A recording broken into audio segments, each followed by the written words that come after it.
Na Moon-young wanted to test how much her husband still cared about her. She expected Cha Song-jae to notice immediately. However, his thoughts were far more complicated than she imagined. Although they already had a daughter together, Song-jae still depended on Moon-young more than anyone else. As Moon-young prepared to go out, Song-jae joked with a smile, "You're dressed so beautifully today. If another man tries to flirt with you, make sure you tell him you're already married." She simply laughed it off, believing he was only teasing her. That evening, Moon-young met her close friend for drinks to celebrate her return. After only a few glasses, she suddenly became heavily intoxicated. Her friend heard that two handsome men were drinking in the next private room and jokingly suggested joining them. By then, Moon-young was already completely drunk, and that single night would change everything. When she woke up the next morning, she found herself completely naked under the blanket. Her mind was blank. She quickly got dressed and rushed downstairs. Seeing both her husband and their daughter, Biom, relieved her. The problem was that she couldn't remember how she had gotten home the previous night. She carefully watched Song-jae's expression. He acted exactly as usual, calmly pouring her a glass of water. However, she noticed he had deliberately put on his wedding ring in front of her, and there was a bandage on his hand. When she asked about the injury, Song-jae casually explained that he had accidentally cut himself while slicing fruit. Moon-young wanted to ask how she had gotten home the night before, but just as she spoke, the pot on the stove began boiling loudly, interrupting the conversation and allowing him to avoid answering. While she waited for his explanation, Song-jae suddenly remembered an important court case. He hurriedly grabbed his files, asked Biom to bring her school bag so he could drop her off on the way, and left the house. She had no idea it would be the last time she would ever see her husband alive. She sent a message to her friend asking how she had gotten home the previous night. Moon-young eventually fell asleep again. She was later awakened by a phone call. Looking at her phone, she discovered 6 missed calls from the law firm's office manager.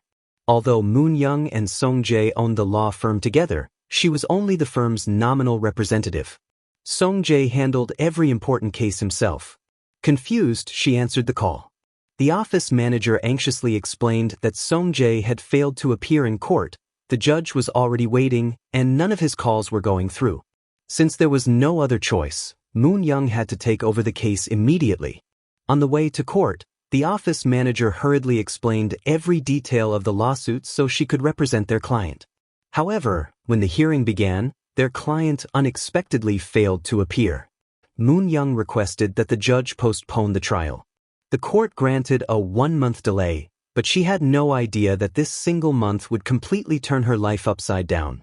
After leaving the courthouse, Moon-young repeatedly called Song-jae, but every call went unanswered. Her assistant quietly suggested that perhaps Song-jae had never wanted to handle the case in the first place and had intentionally disappeared to avoid it. While waiting at a traffic light, she suddenly noticed a car ahead with the exact same sticker Song-jae had on his vehicle. Instinctively, she began following it. Her assistant repeatedly warned her to watch the road, but Moon-young only wanted to confirm whether the driver was Song-jae. Just as she was finally close enough to get a better look, the other car suddenly made a sharp turn onto another street. She couldn't follow in time. Back home, Moon-young finally reached her friend and again asked how she had gotten home that night. Her friend reminded her that 2 handsome men had approached them at the bar. Moon-young vaguely remembered that part but couldn't recall anything afterward. "Did we end up drinking with them?" she asked. Her friend immediately denied it. "What are you talking about? Before anything happened, your husband came and took you home." Moon-young froze. How had Song-jae known exactly where she was? Her friend casually joked that perhaps Song-jae had secretly been following her all along. The thought immediately made Moon-young check the dashcam footage in her car. Sure enough, the recording clearly showed Song-jae arriving and taking her home while she was completely drunk. Feeling guilty, she sent him a message. "I'm sorry about last night. I wasn't drinking with those men. Please don't misunderstand me. Come home soon." The message was never answered.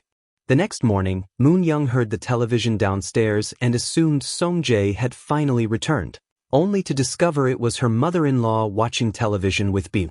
Meanwhile, the house had been completely searched. Standing inside was Detective Beck, someone Moon-young knew all too well. The two had never gotten along. With a mocking smile, Detective Beck sarcastically asked, "Former Prosecutor Na, did you lose something?" Although she didn't want to admit it, Moon-young answered quietly, "My husband has disappeared."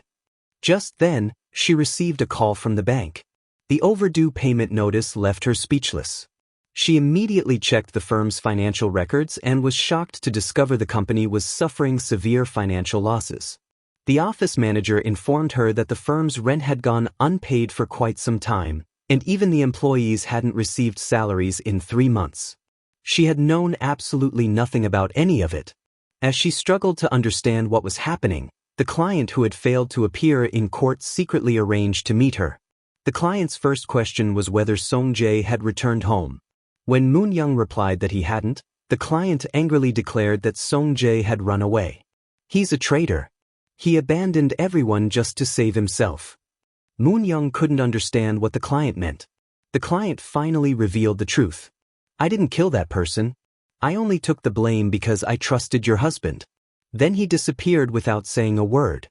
Suddenly, the client noticed someone following behind Moon-young. Believing they were working together, the client immediately fled. Moon-young was left completely confused. She tried chasing after the client, but a motorcycle closely followed. Determined to find out who it was, Moon-young stepped directly in front of the motorcycle and forced it to stop. She pulled off the rider's helmet. To her surprise, it was Do Jinwoo. She demanded to know why he had been following her. Do Jinwoo looked at her coldly. "Everything that's happened is your husband's fault." She received a devastating phone call. The police asked her to come identify her husband's body. They informed her that Song-jae's car had plunged off a cliff. When Moon-young arrived at the scene, she immediately recognized the wedding ring still on his hand. She refused to believe it. Soon afterward, Song-jae's parents arrived. His father completely broke down after seeing his son's body. DNA testing confirmed that the deceased was indeed Cha Song-jae. According to the police, his vehicle had fallen from the cliff before catching fire. The investigators asked whether the family wanted an autopsy. Song-jae's mother firmly refused. "My son has already suffered enough. Don't damage his body any further." His father agreed and wanted the case closed immediately. Moon-young strongly objected. "I want an autopsy." She personally asked the lead investigator to arrange it as soon as possible. Unexpectedly, her mother-in-law slapped her across the face. She then dragged Moon-young into the morgue and forced her to look at Song-jae's body. The horrifying sight reminded Moon-young of seeing her own father lying in a morgue when she was a child. Unable to bear the shock, she collapsed. When she finally regained consciousness, she was in the hospital. By then, her in-laws had already begun preparing Song-jae's funeral. When Moon-young rushed over, she realized she was too late. After the final farewell, the coffin was sealed, marking the official end of Cha Song-jae's life. Unbeknownst to everyone else, a young man watching from a distance couldn't shake the feeling that something about the entire incident was wrong. Not long afterward, Moon-young received a letter Song-jae had left behind. In it, he wrote that he was a coward who didn't have the courage to face what lay ahead. He didn't ask for forgiveness.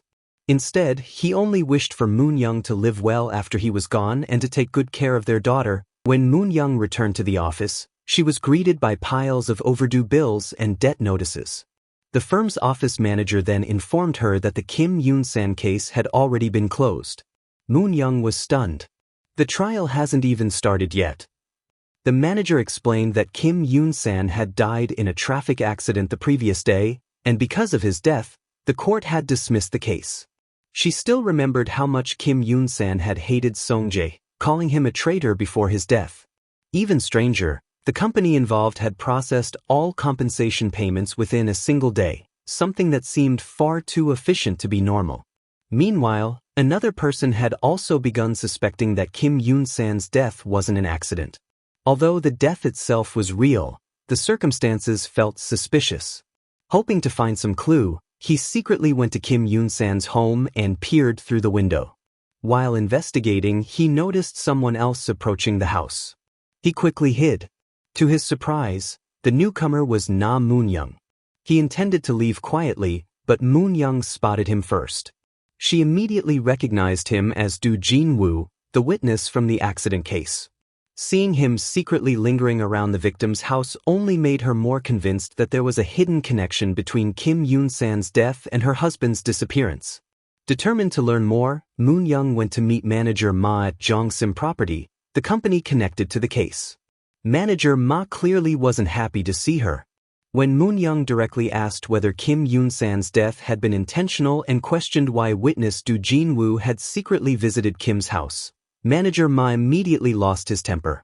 You couldn't even keep your own husband by your side. Why are you sticking your nose into someone else's business? Go home and clean up the mess your husband left behind. After leaving, Moon Young became even more convinced that Manager Ma and Song Jae had shared some kind of secret relationship.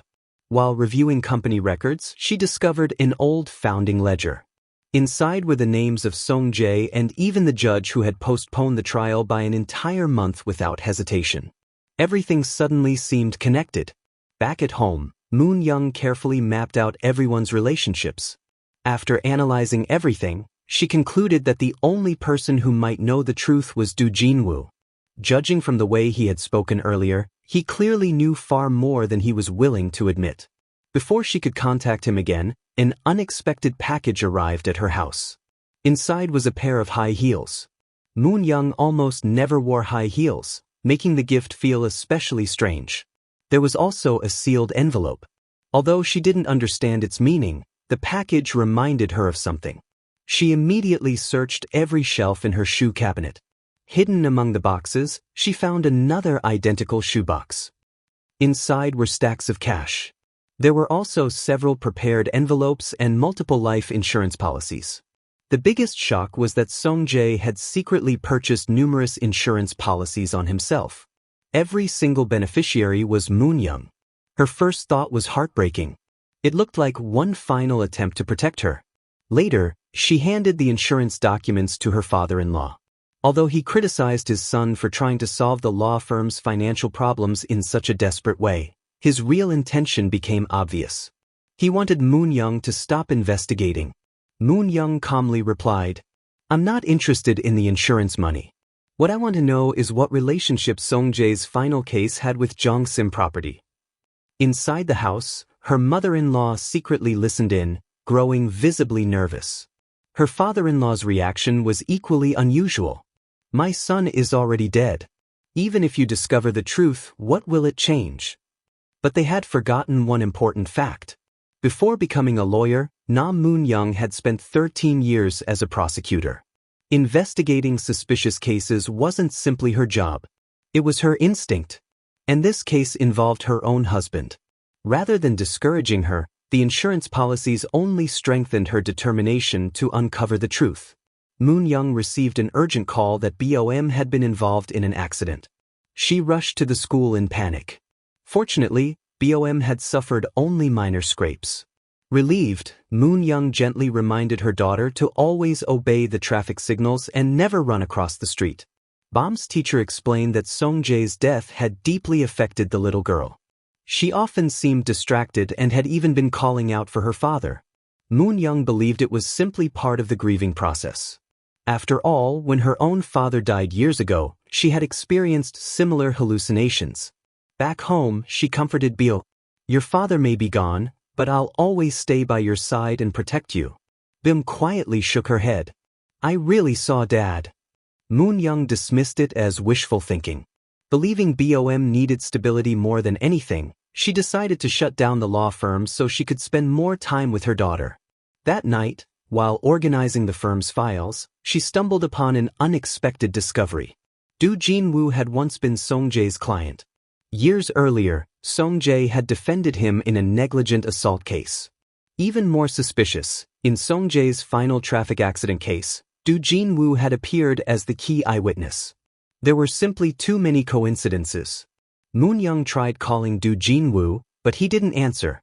She left him a message asking to meet. Assuming he simply wanted money, she even offered to pay him in exchange for the truth. After waiting the entire day, she finally received a text message that evening. Do Jin-woo agreed to meet her. The location was 46 4th Street, coastal village. Later, it would become one of the most important clues in the entire case. At the same time, Du Jinwoo rode his motorcycle toward the meeting place. Halfway there, he noticed a car following closely behind him. Du Jinwoo barely managed to dodge before crashing into the roadside barrier. A person stepped out while pulling an object from behind their back. The moment Du Jinwoo saw it, he turned and ran. A gunshot echoed through the air. The attacker had no intention of letting him escape and climbed over the barrier to continue the chase. Just then, Moon Young arrived near the meeting place. She immediately recognized the abandoned motorcycle as Du Jinwoo's. Carefully stepping out of her car, she quietly hid nearby to observe. Another gunshot suddenly rang out. The terrifying sound caused Moon Young's legs to go weak as she realized someone was trying to kill the only witness who might know the truth. Because it was dark and the shooter was so far away, she couldn't see the person's face. She could only watch as the gunman fled the scene. What she didn't know was that the shooter was none other than her supposedly dead husband, Cha Song-jae. Moon Young rushed over to Du Jinwoo, but while he was still conscious, she desperately asked who had shot him. His answer sent chills down her spine. "It was your husband, Cha Song-jae." Before Moon Young could even process those words, Du Jinwoo lost consciousness. The next morning, however, he had already disappeared from the hospital. She still had his motorcycle key. Instead, she decided to visit the address where they had agreed to meet the previous night. The place was deserted except for a few stray cats. Curious about the house, she checked the mailbox. Among the advertisements and junk mail, she unexpectedly discovered another one of Song-jae's secrets. His law firm had secretly established a foundation that was working together with Jongsim Property on a redevelopment project in the village. Moon Young questioned the local residents and learned that the two organizations had helped relocate villagers, provided financial assistance, and planned to redevelop the entire neighborhood. The house at 46 4th Street had belonged to a man named Hwang Tae-ju. What Moon Young didn't realize was that Du Jinwoo had intentionally led her there. He wanted her to learn about Hwang Tae-ju's existence. Back home, Moon Young began connecting everyone involved in the redevelopment project. One by one, she listed the names. Every one of them had either disappeared or died. Just then, Du Jinwoo unexpectedly came to her house. He wanted his motorcycle key back. Moon Young refused to hand it over. "If you want the key, tell me the truth." Du Jinwoo looked straight at her. "Your husband isn't dead. He even tried to kill me to silence me." Moon Young immediately rejected the claim. "That's impossible. I identified his body myself. Why would he try to kill you?" After Hwang Tae-ju disappeared, he became suspicious and started looking for him. Soon afterward, he felt as though someone was secretly watching him. Then he saw a man wearing Hwang Tae-ju's clothes. Although he couldn't catch him, he was absolutely certain the man was Song-jae. According to Du Jinwoo, the burned body found inside the crashed car was most likely Hwang Tae-ju's, not Song-jae's. That meant Song-jae was still alive. As if that revelation weren't shocking enough, another nightmare awaited Moon Young. One day, after returning home, she noticed a pair of unfamiliar men's shoes at the entrance.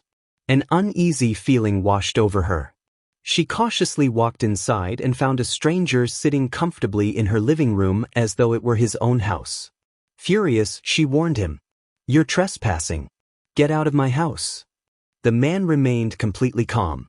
Instead, he picked up one of the shoeboxes and asked, "Your husband took 70 billion won from me. Why is there only 5 billion here? Where's the remaining 65 billion? Moon Young had no idea what he was talking about. The man assumed she was pretending. "If we found 5 billion won hidden in your house, then you obviously know about the money." He gave her 1 week. "Return every penny your husband stole. Otherwise, whether your daughter comes home safely each day is entirely up to me." The threat instantly terrified Moon Young. She ran outside, only to see the man's subordinates escorting Bom home from school. Only then did she realize they had been watching her daughter. The man was none other than Manager Ma. He wasn't acting on impulse. After calming herself down, Moon Young searched through Song-jae's files again. She found a contract worth 70 billion won signed between Song-jae and a man named Kim Woo-sik. Something immediately stood out. Kim Woo-sik had once been listed as one of the foundation's financial sponsors. There was no way someone with so little money could legitimately own a company capable of signing a 70 billion won contract. The entire deal looked like a shell company created solely for money laundering. Moon Young remembered what Do Jin-woo had told her. The body that fell off the cliff was probably my friend, Hwang Tae-ju. He explained that both he and Hwang Tae-ju had trusted Song-jae completely because Song-jae had helped them many times. One day, Do Jin-woo returned home and found Hwang Tae-ju in poor condition. Song-jae offered to take him to the hospital. Do Jin-woo gratefully agreed. Later, when he went looking for Hwang Tae-ju, he couldn't find him anywhere. He searched hospital after hospital, but there was no patient registered under Hwang Tae-ju's name. Then, almost immediately afterward, Song-jae supposedly died in a burned vehicle. Doesn't that seem suspicious to you? Do Jin-woo asked. Moon Young couldn't accept it. The Song-jae I know would even rescue stray cats he found on the street.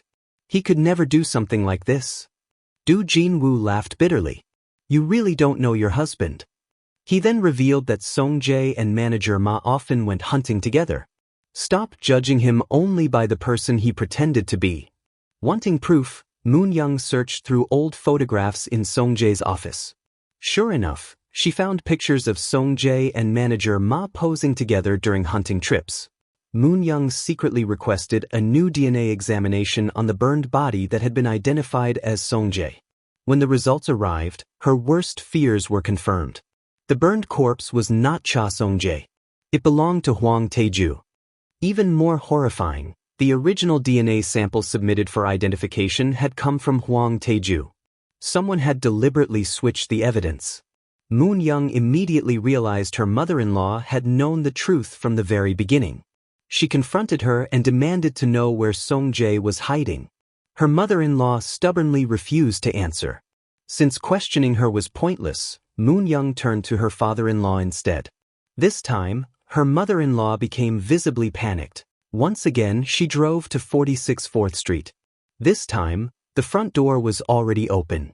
Without realizing it, stepping inside that house would completely overturn everything she believed about her husband. It would expose an even greater secret hidden beneath Song-jae's fake death. Despite her fear, Moon Young slowly entered the unfamiliar home. Holding her breath, she carefully searched each room. Just as her heart reached her throat, she heard movement somewhere inside the house. The man who was supposed to have died in a fiery crash was standing right in front of her. Cha Song-jae was alive. As he slowly walked toward her, every emotion she had been holding back exploded at once. She hit him in anger, shouting through tears. She couldn't stop herself from embracing him. After regaining her composure, Moon Young suddenly asked the question that had been haunting her. If you're alive, who died in that car? Song-jae explained that Hwang Tae-ju had never been murdered. According to him, after finding Hwang Tae-ju unconscious from a severe respiratory condition, he tried to take him to the hospital. However, Tae-ju died on the way. Doctors had previously warned him never to drink alcohol because of his illness. Then why switch the bodies and fake your own death? Song-jae finally revealed the story he had been hiding. He said he had partnered with manager Ma on the resort redevelopment project. Eventually, he discovered that manager Ma had embezzled 70 billion won and intended to launder the money through the project. He found himself trapped. Manager Ma continued forcing him to handle one illegal task after another, including covering up the death of an elderly resident during the redevelopment and dealing with problems inside the company. When Song-jae later approached Do Jin-woo to negotiate a settlement, the demands kept growing larger and larger. The more he became involved, the deeper he sank. Realizing there was no escape, he staged his own death to disappear before everything collapsed. Why did you shoot Do Jin-woo? Song-jae denied trying to kill him. He discovered I was alive and started blackmailing me for even more money. During the struggle, he accidentally shot himself. He added, "If I really wanted him dead, why didn't he report me to the police after seeing me alive?" Moon Young still had another question. Why did your mother know you were alive? Song-jae calmly replied that his mother lived closest to the accident scene, so she was the only person he trusted enough to help him fake his death. He also admitted that the 5 billion won hidden inside the shoebox had been left there intentionally. I knew you'd find it. You're smart enough to realize it could be used as leverage against Manager Ma. As for the insurance policies, he insisted they had been genuine. I was afraid Manager Ma would eventually kill me for real. At least the insurance money would protect you and Bomb. Although every explanation sounded logical, Moon-young couldn't shake one feeling. The man standing before her felt like a complete stranger. She tried to leave, but Song-jae stopped her. While they argued, their voices became loud enough for someone outside to hear. A bald neighbor carrying groceries paused at the front door after hearing movement inside. Both Song-jae and Moon-young froze. Fortunately, the man merely hesitated before walking away without entering.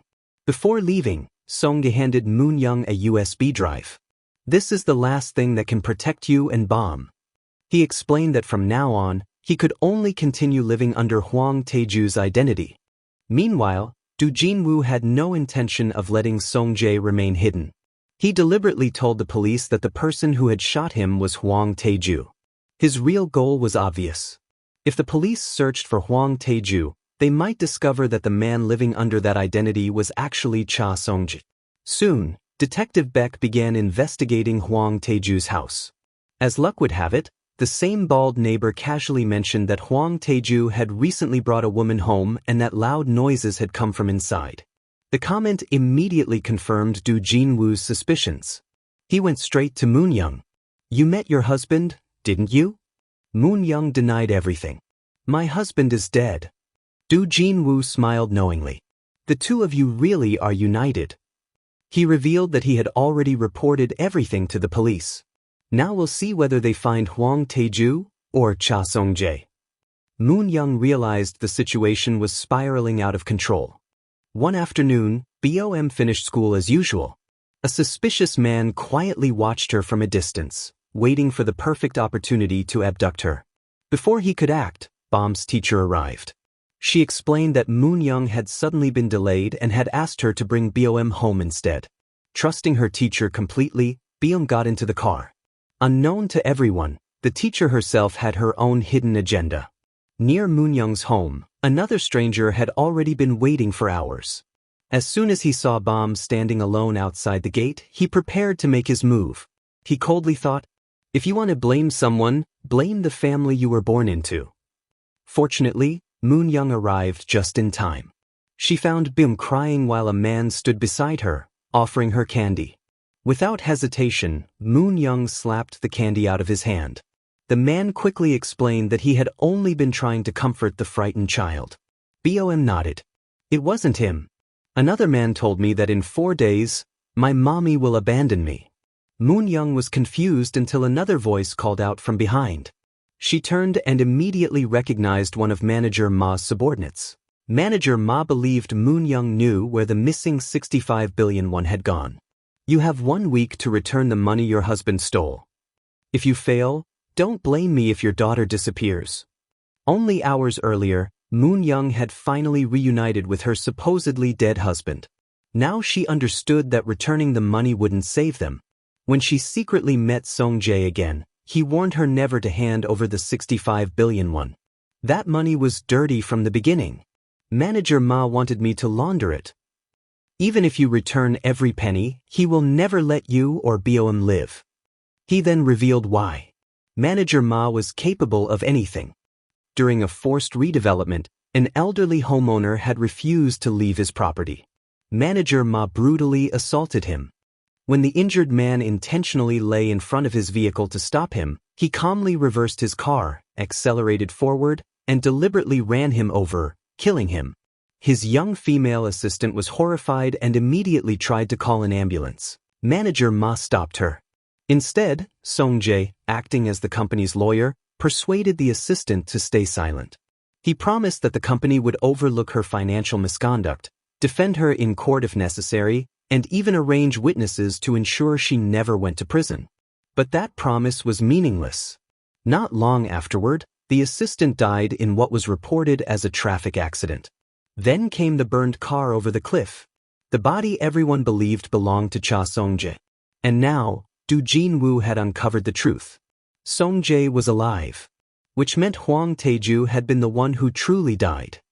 She insisted she knew nothing about his whereabouts because, at that moment, she was being bombarded with threatening text messages from manager Ma. One message after another demanded that she return the missing 65 billion won. Otherwise, in 4 days, you'll never see your daughter again. Feeling cornered, Moon Young invited her prosecutor friend to lunch. While they ate, she calmly warned her, "You're going to be very busy tomorrow." The day before the deadline, Moon Young went to see Manager Ma. Manager Ma assumed she had finally come to return the money. Instead, Moon Young handed her a lawsuit. She was suing Manager Ma for illegally entering a widow's home and demanding 70 billion won in damages. "If I win this case," Moon Young said calmly, "I won't owe you a single one." Manager Ma glared at her. "No matter what trick you're planning, if I don't get that money, one of us is going to die." Moon Young refused to be intimidated. The following day, the civil trial began. Even the judge was surprised. How could trespassing possibly justify damages of 70 billion won? Without saying another word, Moon Young played surveillance footage in court. The video showed Manager Ma deliberately killing a resident during the redevelopment project. The courtroom fell silent. Only then did Manager Ma realize Moon Young had never intended to win a civil lawsuit. Her real goal was to expose a murder in open court so the case would immediately become a criminal investigation. The prosecution took over. Moon Young believed everything was finally falling into place. Once Manager Ma was arrested, she expected Song Jae to surrender as well. But fate had one more surprise waiting for her. A friendly neighbor named Song Jin invited Moon Young over for lunch. Thinking it was nothing more than a neighborly gathering, she accepted without suspicion. She had no idea she was walking straight into another trap. Ever since receiving the threats against Bomb, Moon Young had become extremely protective of her daughter. She rushed to pick Bomb up from school every day, terrified that something might happen to her. The gathering at Song Jin's house seemed perfectly ordinary. Several neighbors were invited over, creating a relaxed atmosphere. In reality, Song Jin wanted Moon Young to lower her guard. Before everyone left, Song Jin handed each guest a small gift. Everyone received desserts. Moon Young received something different. Inside the box was 5 billion won in cash. She was stunned. Wasn't that money supposed to have been taken away by Manager Ma? Before she could think further, her prosecutor friend called. Manager Ma had just died inside prison. The moment Moon Young looked at Song Jin's expression, she knew this wasn't a coincidence. After the other guests left, Song Jin handed her another package. Inside was a recent photograph of Cha Song-jae. Although Moon Young already knew he was alive, one question immediately arose. How did Song Jin know? And who exactly was she? Moments later, Moon Young discovered that even Manager Ma's former subordinates were now obeying Song Jin. Then Song Jin played a video. The recording showed Song Jae tied up and beaten. She immediately asked, "Was Manager Ma's death your doing?" Song Jin didn't deny it. She simply admitted it without emotion. Then she made a proposal. After returning home, Moon Young tried calling the secret phone Song Jae had been using. No one answered. Instead, another package arrived. Inside was Song Jae's phone. The cracked screen and bloodstains made it obvious he had been brutally tortured. Unable to remain calm, Moon Young rushed back to Song Jin's house. "What do you really want?" Song Jin's demand was surprisingly simple. She wanted Moon Young to act as a courier. She was to deliver a bag full of money to a designated person. Moon Young refused. "First, I need proof that my husband is still alive." Soon afterward, she was driven to a remote location. There she finally saw Song Jae. The sight broke her heart. He had been beaten so badly that she barely recognized him. As she looked at him, countless questions raced through her mind. Who exactly was Song Jin? What was her connection to Manager Ma? Why had she deliberately moved into the house next door? Despite his condition, Song Jae urgently warned her. "Don't trust that woman. Don't do anything she tells you. If you can, just run." Before they could speak any longer, they were forcibly separated. Seeing Song Jae in such terrible condition, Moon Young couldn't abandon him.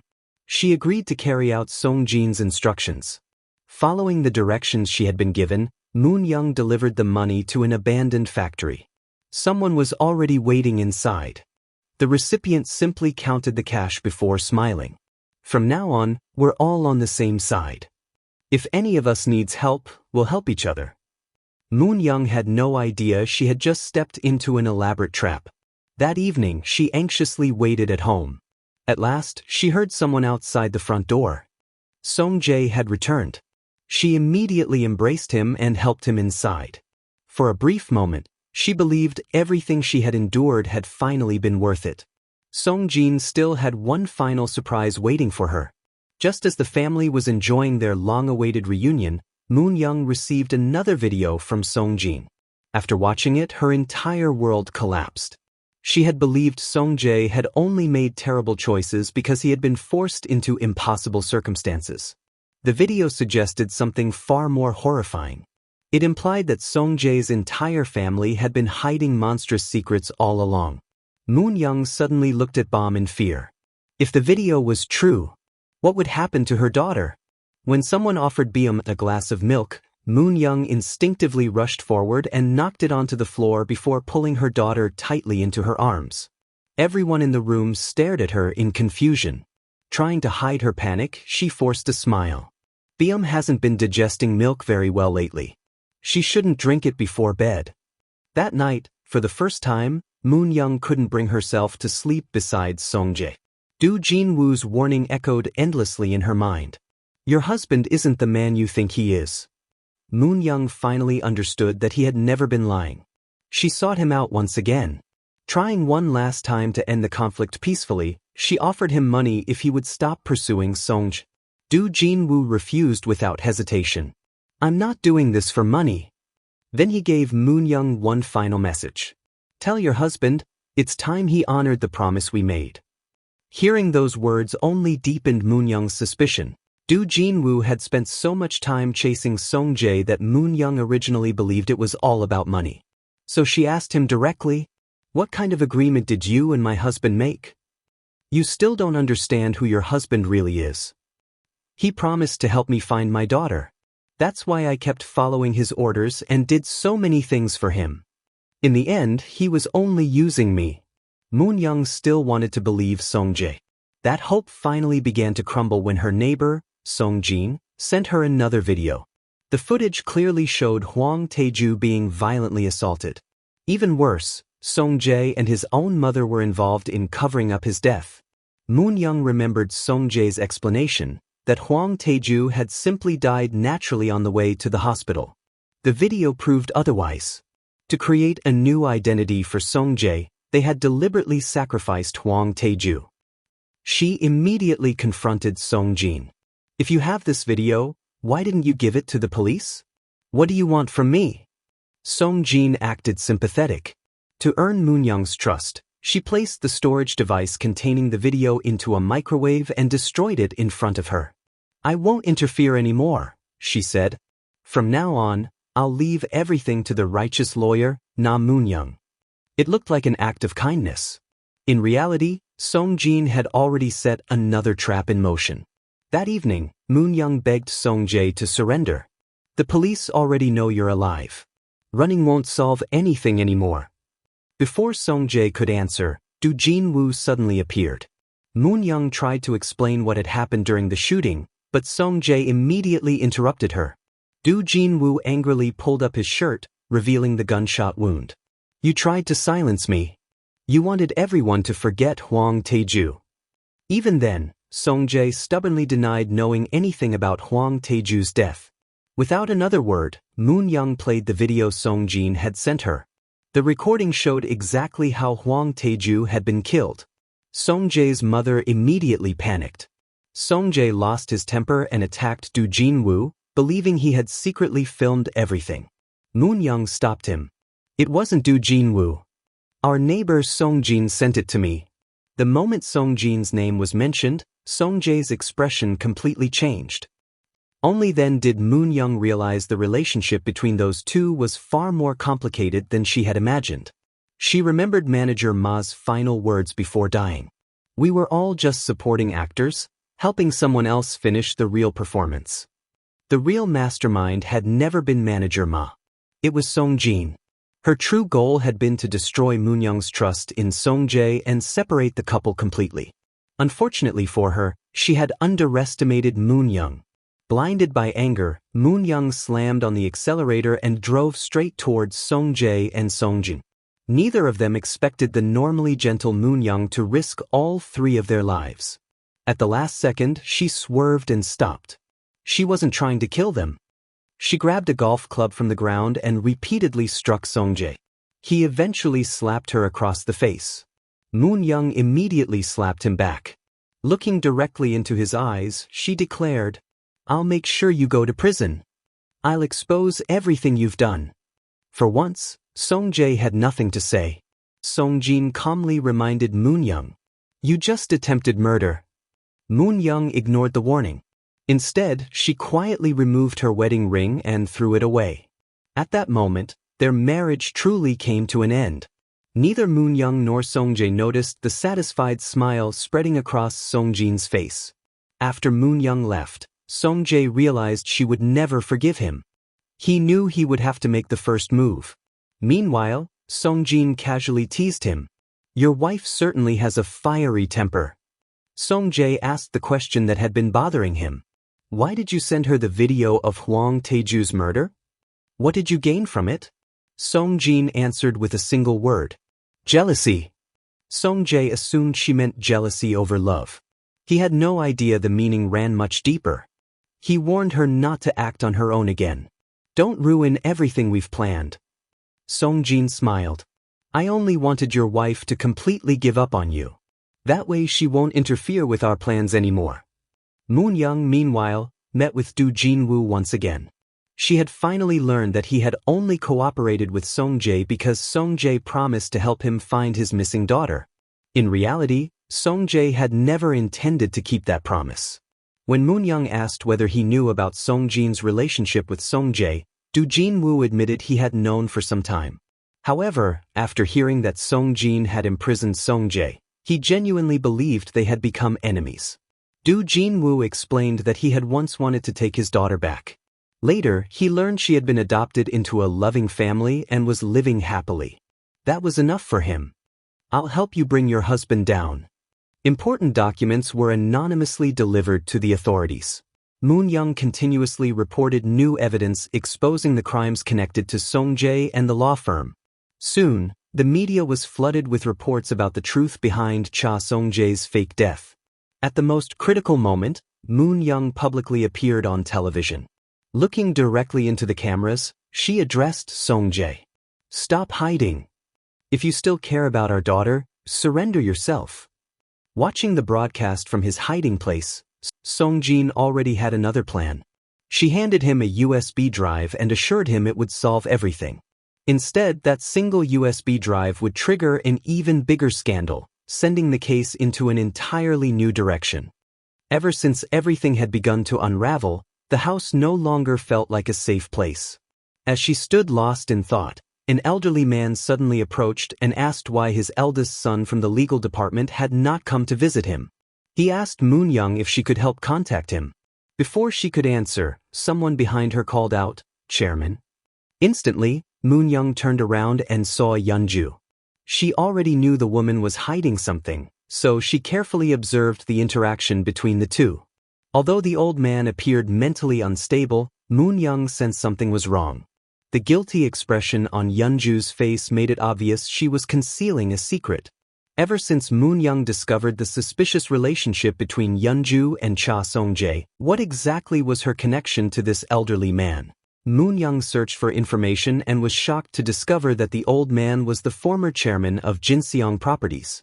She shared the discovery with her allies. One of them pointed out that it was strange for a former company chairman to be living in Yeonju's house. Another jokingly remarked that perhaps the old man had simply fallen for a younger woman, but Moon-young realized the truth was much darker. On the surface, Yeonju appeared to be taking care of the former chairman, but in reality, she had been secretly drugging him. The medication gradually damaged his mental state, allowing her to manipulate him while carrying on her relationship with Song-jae without interference. Meanwhile, Moon Young had already handed the police both the video showing Song Jae and his mother assaulting Hwang Tae-soo and evidence suggesting that Hwang Tae-soo might have been murdered. Detective Beck explained that the investigation had reached a dead end. Even if the burned body belonged to Hwang Tae-soo, there was no usable DNA for comparison. His house had already been demolished, leaving no personal belongings that could be used as reference samples. Just as Moon Young left the police station, she was stunned to see Cha Song-jae openly walking toward the police himself. Rather than hiding, he voluntarily gave his statement and skillfully portrayed himself as a victim. When questioned about why he and his mother had assaulted Hwang Tae-soo, Song-jae calmly claimed that Ma Kong had threatened him. According to his story, Ma Kong had targeted the homeless Hwang Tae-soo as part of a money laundering scheme and forced Song-jae to deliver the man to him. If he refused, Ma Kong would kill him. His mother had only helped because she feared for her son's life. As for what happened to Hwang Tae-soo afterward, Song-jae insisted he knew nothing. He further claimed that after the incident, he had simply hidden at a friend's house because he feared Ma Kong would murder him. Even Detective Beck found it difficult to refute Song-jae's carefully constructed story. With Ma Kong already dead and much of the evidence gone, Song-jae successfully reclaimed his identity and returned to society without being charged. Back at their hideout, Song-jae and Yeonju began discussing the next stage of their plan. They intended to transfer the money into a shell company connected to Hwang Tae-soo, erase every trace of the transaction, and then flee overseas together to start a new life. Song-jae decided to spend one final day with his daughter. He took her out for a special meal and casually asked whether she would like living abroad. It sounded like an innocent conversation. Their moment was interrupted when Moon Young suddenly arrived, refusing to let Song-jae manipulate her any further. Back home, during the conversation, she innocently mentioned something that made Moon Young realize another piece of the puzzle didn't add up. At the same time, pretending to care for his health, she reminded him it was time for his regular injection. Once the drug took effect, Yeonju quietly used the chairman's fingerprint to unlock his safe and gain access to its contents. After hesitating all night, she finally decided to risk everything. She and Song-jae would soon leave the country together and begin a new life overseas. What neither of them realized was that their carefully prepared escape was about to be ruined by someone they least expected, their own daughter. Part of the series come to end. See you in the second part. Make sure to smash that like button and drop a comment from the heart.